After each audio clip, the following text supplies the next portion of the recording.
En el verano de 1944, Japón se encontraba atrapado en una espiral descendente. Lo que al principio había sido una guerra de expansión victoriosa, se estaba transformando en un combate por la mera supervivencia.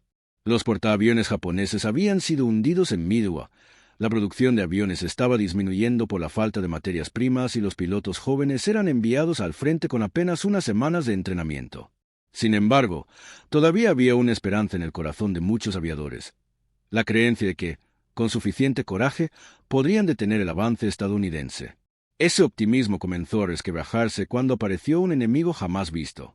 Los Zero aún volaban con agilidad y sus pilotos confiaban en la experiencia acumulada durante años de combate. Patrullaban sobre las Islas Marianas, atentos a cualquier intruso. El cielo estaba despejado, el sol brillaba con fuerza, y desde tierra se escuchaba el rumor constante de los cañones antiaéreos que practicaban contra objetivos simulados. Todo parecía rutinario. Pero entonces, un joven teniente divisó algo extraño en el horizonte. Al principio creyó que era un espejismo. Una silueta metálica, lejana y brillante, se movía lentamente a gran altitud.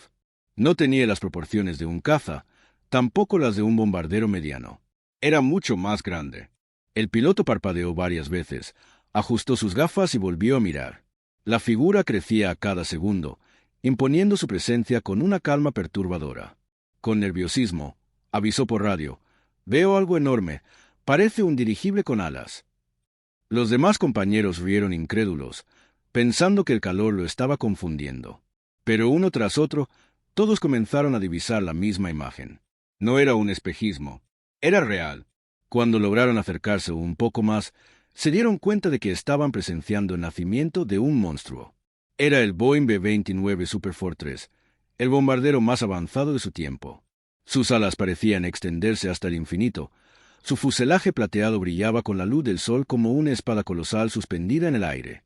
Los informes iniciales de los japoneses lo describían como una ballena plateada que se movía con serenidad, ignorando a los cazas que intentaban rodearla.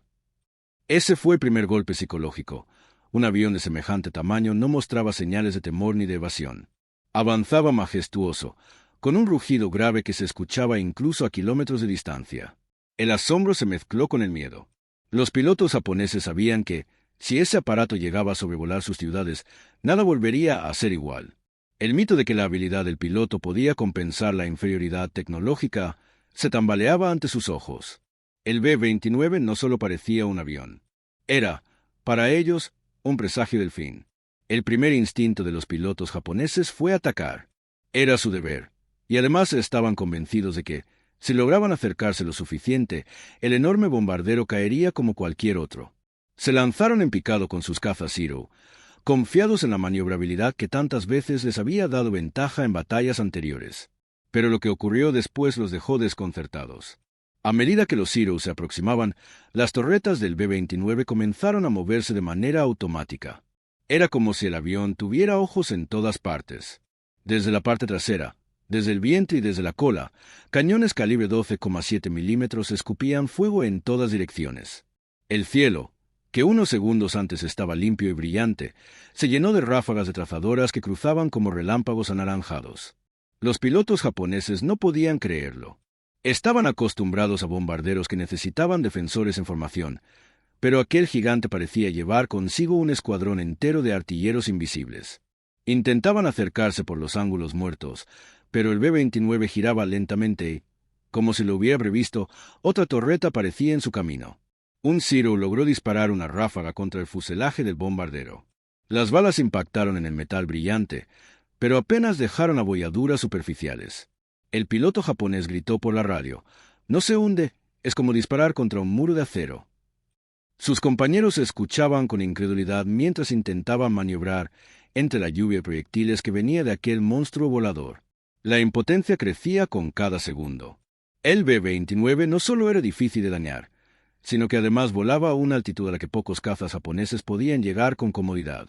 Los motores de los Zero sufrían al intentar trepar hasta esas alturas, y los pilotos se veían obligados a arriesgar el límite de sus máquinas. Mientras ellos jadeaban por la falta de oxígeno en la cabina, el bombardero continuaba avanzando con calma, como si nada pudiera detenerlo. La sorpresa inicial dio paso al miedo. Los pilotos comenzaron a murmurar entre ellos. ¿Qué clase de avión es este? ¿De dónde ha salido? ¿Cuántos más vendrán detrás de él? Nadie lo sabía, y esa incertidumbre era tan peligrosa como las balas que caían a su alrededor. Uno de los oficiales japoneses escribiría más tarde en su diario: el B-29 era más que un avión. Era un símbolo. Al enfrentarlo, no sentíamos que luchábamos contra hombres, sino contra una máquina del futuro diseñada para borrar nuestras ciudades.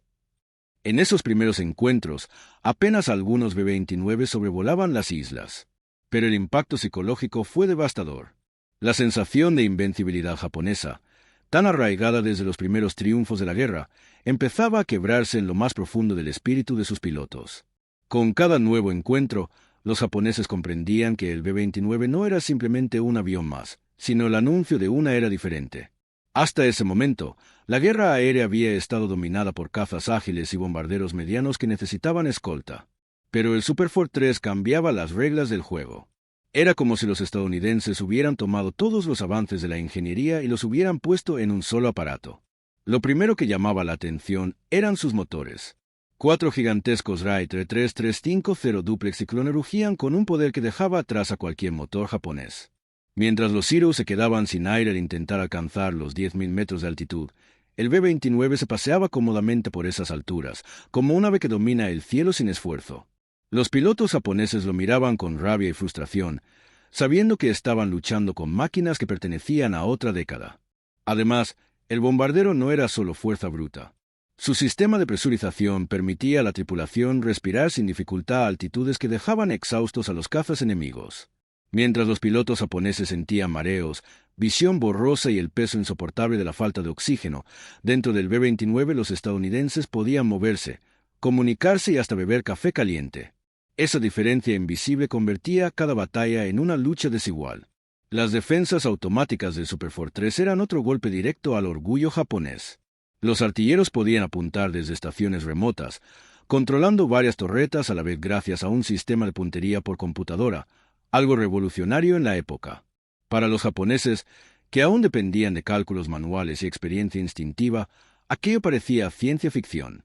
Era como enfrentarse a un monstruo con decenas de ojos que nunca dormían. Un detalle que quedó grabado en la mente de los aviadores japoneses fue el sonido. El zumbido grave de los motores del B-29 tenía un tono diferente al de cualquier otro avión. No era un rugido agresivo como el de los cazas, ni el traqueteo constante de los bombarderos medianos. Era un sonido profundo, como un tambor de guerra que anunciaba la destrucción inevitable. Muchos pilotos confesaron que, al escuchar ese eco metálico antes de ver el avión, ya sabían que venía el desastre. La superioridad tecnológica del Superfort 3 no solo se medía en capacidad ofensiva, sino en el mensaje que transmitía. Para los estadounidenses, representaba el triunfo de la industria y la ciencia. Para los japoneses, era la prueba de que estaban atrapados en una lucha contra un enemigo que podía producir maravillas mecánicas en serie, mientras ellos apenas podían reemplazar a los pilotos caídos. Cada encuentro con un B-29 recordaba a los aviadores nipones que el tiempo jugaba en su contra y que el futuro ya no les pertenecía. La pregunta inevitable surgió en los cuarteles japoneses: ¿cómo derribar a un monstruo volador como el B-29? Los combates iniciales habían demostrado que las ametralladoras de los Zero apenas podían arañar su blindaje. Los cazas, diseñados para velocidad y agilidad, se sentían inútiles ante un bombardero que podía volar más alto, más lejos y soportar más daño de lo imaginable. Los oficiales japoneses comenzaron a proponer tácticas desesperadas. Algunos sugerían atacar en masa, 5, 10 o incluso 15 Zero contra un solo B-29, con la esperanza de saturar sus defensas. En teoría, parecía posible. En la práctica, era un suicidio. Cada Zero que intentaba acercarse era recibido por una lluvia de balas trazadoras. Las formaciones quedaban destrozadas antes de alcanzar al bombardero, y los pocos que lograban disparar descubrían que su fuego era insuficiente para detenerlo. Otros plantearon embestidas directas. Si no podían dañarlo con balas, quizás podrían derribarlo con el sacrificio del propio avión. Esta idea, al principio rechazada por muchos, se convirtió en una realidad cuando algunos pilotos desesperados comenzaron a estrellar sus cazas contra los Superfort 3. Era el preludio de lo que más tarde se conocería como los ataques kamikaze, aunque en aquel momento todavía no tenían ese nombre oficial. Un joven piloto recordaría más tarde: nos dijeron que el B-29 era el demonio del cielo. Cuando lo enfrentabas, Sentías que todo lo que habías aprendido ya no servía. La única forma de vencerlo era entregar tu vida por completo. Ese testimonio refleja la impotencia que reinaba en el aire. No se trataba solo de un avión, sino de una máquina que obligaba a replantear las reglas de la guerra. Incluso los cañones antiaéreos japoneses sufrían para alcanzarlo. El B-29 volaba tan alto que muchas baterías quedaban fuera de alcance. Los artilleros disparaban ráfaga tras ráfaga, viendo cómo las explosiones quedaban muy por debajo de su objetivo. Era como intentar cazar un águila con piedras lanzadas desde el suelo. La desesperación llevó a experimentos aún más extremos. Se intentó equipar cazas con cañones más pesados, incluso con armas diseñadas para barcos. Algunos ingenieros improvisaron proyectiles cohete, buscando un golpe milagroso. Pero cada nueva táctica se encontraba con el mismo muro. El B-29 seguía avanzando. La moral de los pilotos comenzó a quebrarse. Muchos regresaban de sus misiones con los ojos vacíos, convencidos de que no importaba cuánto arriesgaran, siempre volverían derrotados. Japón había pasado de ser el cazador a convertirse en la presa, y ese cambio psicológico fue tan demoledor como las bombas que empezaban a caer sobre sus ciudades. El B-29 no solo era una amenaza física, sino también un arma psicológica.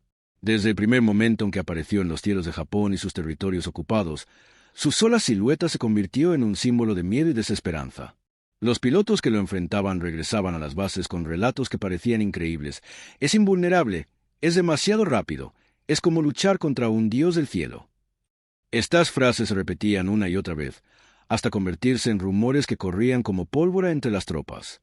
Los mecánicos y oficiales de tierra también empezaban a sentir la presión. Cuando escuchaban a los cazas despegar para interceptar a un B-29, muchos sabían que era casi imposible que regresaran. Era una misión que sonaba sentencia de muerte. Y si regresaban, lo hacían con los aviones perforados por decenas de impactos, o con los pilotos temblando por lo vivido. La población civil, por su parte, comenzó a temer el sonido particular de los motores del Super Fortress. Ese zumbido grave, que se escuchaba incluso antes de ver el avión, se convirtió en un presagio de destrucción. Familias enteras corrían hacia los refugios al primer rumor en el cielo, aunque al final el bombardero pasara de largo. No importaba, la angustia quedaba sembrada. Un detalle curioso fue que, al principio, los japoneses pensaron que los B-29 eran tan costosos y complejos de fabricar que Estados Unidos tendría muy pocos. Esa idea les dio un breve alivio. Pero pronto descubrieron que la industria estadounidense producía Superfortress en serie, enviando decenas, luego centenares, hasta conformar oleadas interminables. La esperanza se derrumbaba al ver que, por cada B-29 que caía, otros 10 parecían reemplazarlo al día siguiente.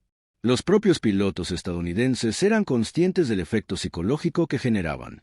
En sus diarios, algunos escribieron con cierta frialdad: cuando aparecemos sobre sus cielos, sabemos que no solo lanzamos bombas, también destrozamos su espíritu.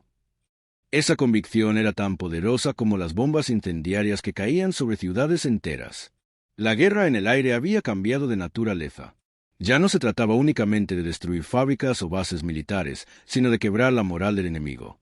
Y en ese terreno, el B-29 era insuperable. Los japoneses podían odiarlo, temerlo e intentar derribarlo, pero no podían ignorarlo. Su sombra metálica sobre el sol del Pacífico se convirtió en la imagen de un destino inevitable. La llegada del B-29 a los cielos japoneses no fue solo una amenaza militar, sino un cambio radical en la forma en que se libraba la guerra. Sus primeras misiones estuvieron enfocadas en blancos estratégicos, fábricas de armamento, astilleros y centros de producción. Pero pronto la estrategia cambió. Los comandantes estadounidenses comprendieron que el verdadero poder del Superfortress no residía únicamente en su precisión, sino en su capacidad de arrasar ciudades enteras. La noche del 9 de marzo de 1945 se convirtió en una fecha grabada a fuego en la memoria de Japón. Más de 300 B-29 despegaron cargadas con bombas incendiarias, no destinadas a destruir fábricas aisladas, sino a devorar barrios completos. Tokio ardió como nunca antes en la historia. Las construcciones de madera y papel, típicas de la ciudad, alimentaron un infierno que se extendió sin control. En pocas horas, la capital japonesa se transformó en un mar de fuego. Miles de personas murieron intentando huir, otros quedaron atrapados en refugios que se convirtieron en hornos mortales. Los relatos de los sobrevivientes son estremecedores. Madres corriendo con sus hijos envueltos en mantas, padres que saltaban a los ríos en llamas para escapar del calor insoportable, soldados impotentes que veían cómo la capital se desintegraba.